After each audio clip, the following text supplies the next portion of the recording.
BNP ক্ষমতায় এলে সরকার ও বিরোধী সবাইকে নিয়ে জন আকাঙ্ক্ষা বাস্তবায়ন করা হবে।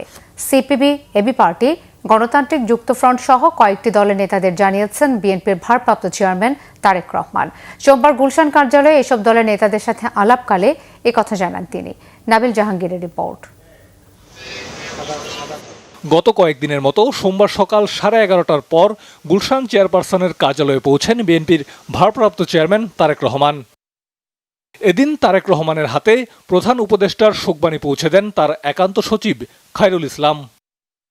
তারেক রহমানের সাথে দেখা করে বেগম জিয়ার মৃত্যুতে সমবেদনা জানান সিপিবি ও গণতান্ত্রিক যুক্তফ্রন্টের নেতারা।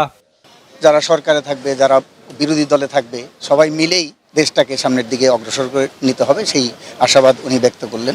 মুক্তিযুদ্ধ আমাদের ভিত্তি এবং 90-এর গণ অভ্যুত্থান এবং 24-এর গণ অভ্যুত্থানের যে আকাঙ্ক্ষা, সেই আকাঙ্ক্ষাকে ধারণ করেই আমরা নতুন যে বাংলাদেশ, একটা কল্যাণ রাষ্ট্র বাংলাদেশ, সেটা গড়ে তুলতে চাই, সেই কথাটা উনি এখানে বললেন।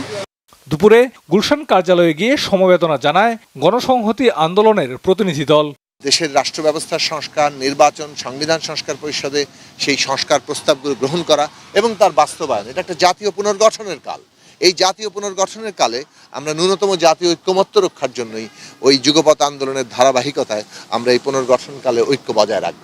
এছাড়া Jamiate Ulamaye Islam Bangladesh, AB party, labour party সহ বিভিন্ন দলের নেতারাও যান গুলশান কার্যালয়ে। বেগম জিয়ার মৃত্যুতে পরিবারকে জানান শোক ও সমবেদনা।